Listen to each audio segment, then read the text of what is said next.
Good morning అన్నయ్య. Good morning చంద్ర. సుమా coffee తీసుకురావా. Paper ఎత్తుగా అన్నయ్య. పెళ్ళవగానే ఏదేదో అవుతుందని కలలు కన్నాను. కనీసం మన గురించి ఆలోచించే నాదుడే లేడు. పెళ్ళైన మొదటి రాత్రే ఎవరైనా శోభనం ఏర్పాటు చేస్తారు. కాని ఈ ఇంట్లో ఎవరో చచ్చినట్టు ఏ మూల కామూల కూర్చొనున్నారు. నన్నొక గదిలో మిమ్మల్ని ఒక గదిలో ఉంచడానికి పెళ్లి చేయడం ఎందుకండి?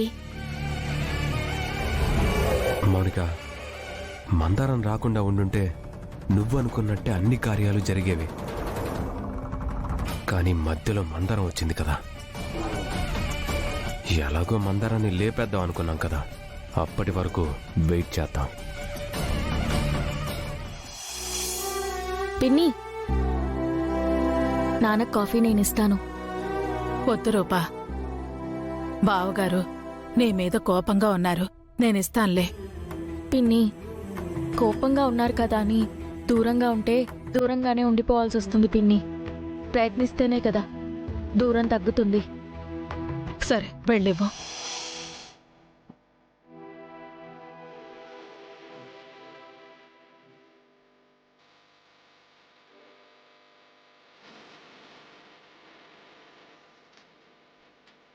అన్నయ్య, మళ్ళీ ఎలక్షన్స్ దగ్గర పడుతున్నాయి. మనం జనంలోకి వెళ్ళట్లేదని, మన మీద కొంచెం వ్యతిరేకత మొదలైందని అక్కడక్కడ మీడియాలో కనిపిస్తోంది. మనం జనంలోకి వెళ్ళకపోతే ఏంటి చంద్ర? మనం చేసిన మంచి పని జనంలోకి వెళుతుంది కదా. అది చాలు మనం గెలవడానికి. కాఫీ తీసుకోండి.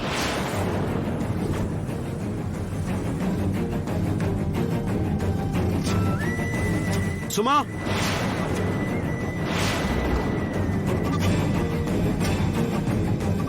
సుమా! బావగారు, నా గౌరవాన్ని పరువుని కాలుతో తన్ని కాఫీ కప్పుతో దగ్గరవ్వాలని చూస్తే దగ్గరైపోవడానికి నేను ఆ రాజుగాడిని కాదు, సూర్యప్రతాప్ని.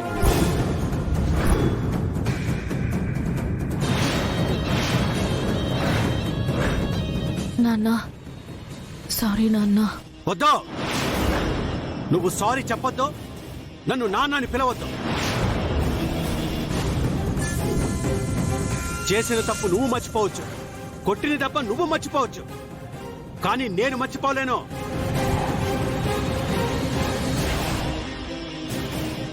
పింకీ విషయంలో నేనెందుకు అలా చేశానో ఒకసారి ఆలోచించండి నాన్న.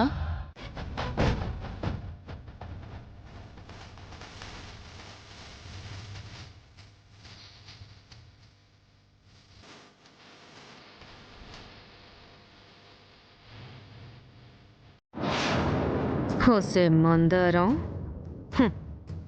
ఈ తీర్థమే నీకు ఆఖరి తులసి నీళ్లు. తాగి తొందరగా చచ్చిపో.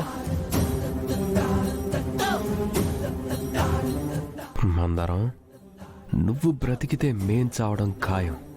అందుకే నిన్నే చంపేస్తున్నా. ప్లీజ్ మందారం, టెన్షన్ పడకుండా తొందరగా చచ్చిపో.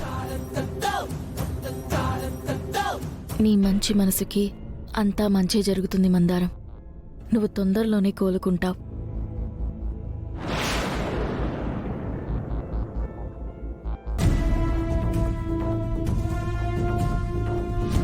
నాన్న దీపు, ఇంక చాలు. దీపక్, మందారాన్ని రెస్ట్ తీసుకొని మనం అందరం ఇలా గుంపుగా ఉంటే గాలాడుతూ వెళ్దాం పద. అవునత్తయ్య, మీరు అభిషేకం తీర్థమని చెప్పినప్పుడు ఎక్కడ మందారాన్ని బ్రతికిస్తారో, ఎక్కడ నా బ్రతుకు బుగ్గిపాలవుతుందోనని భయపడి చచ్చిపోయాను. పైకి కనిపించరు గాని చాలా తెలివైన వారత్తయ్య. విజయాంబిక ఆ మాత్రం ఉంటుంది. దీపక్, మనం మందారంకి తాగించిన పాయిజన్ స్లో పాయిజన్ లాగా బాడీ మొత్తానికి ఎక్కుతుంది. రోజు రోజుకి ఒక్కో అవయవం పనిచేయడం మానేస్తుంది. వారం తిరిగేలోపే మందారం మెడలో మందార పూలమాల వేసే సమయం వచ్చేస్తుంది. ఆ తర్వాత మనకిక అడ్డే ఉండదు. మమ్మీ, అయినా వారం రోజులు వెయిటింగ్ ఎందుకు మమ్మీ? వెంటనే చనిపోయే మెడిసిన్స్ కూడా ఉన్నాయి కదా. ఓరి నా పిచ్చి కొడక, వెంటనే చస్తే ఇంట్లో వాళ్ళకి మన మీద డౌట్ వస్తుంది. అదే ఇలా చచ్చిందనుకో మన చేతికి మట్టి అంటకుండా పోతుంది. నువ్వు చెప్పింది 100% కరెక్ట్ మమ్మీ. ఇది మనం పార్టీ చేసుకోవాల్సిన సందర్భం మమ్మీ. ఇప్పుడు కాదు దీపక్, ఆ మందారం పూర్తిగా వాడిపోవాలి, ఆ రూపారాజులు ఓడిపోవాలి.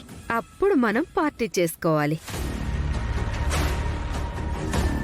అప్పటి వరకు మన మనసులో ఉన్న సంతోషం బయటికి కనిపించకూడదు. మందారం మీద మనం చూపిస్తున్న ప్రేమ అబద్ధం అని తెలియకూడదు. ఇలాగే మెయింటైన్ చేయాలి. అలాగే మమ్మీ.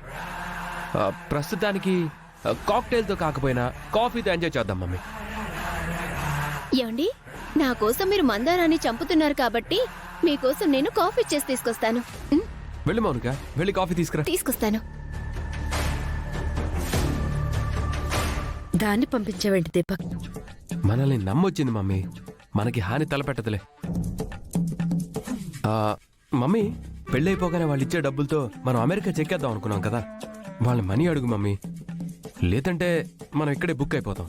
అడుగుదాం దీపక్, కానీ మందారం ఇలా ఉండగా మనం దేశం దాటి వెళ్లటం కుదిరే పనేనా అని ఆలోచిస్తున్నాను. అలా అని ఇక్కడే కూర్చుంటే మావయ్యో రాజో రూపో ఎవరో ఒకరు మందారానికి ఇలా అవ్వటం వెనక ఎవరన్నా ఉన్నారా అని ఎంక్వైరీ మొదలు పెడతారు.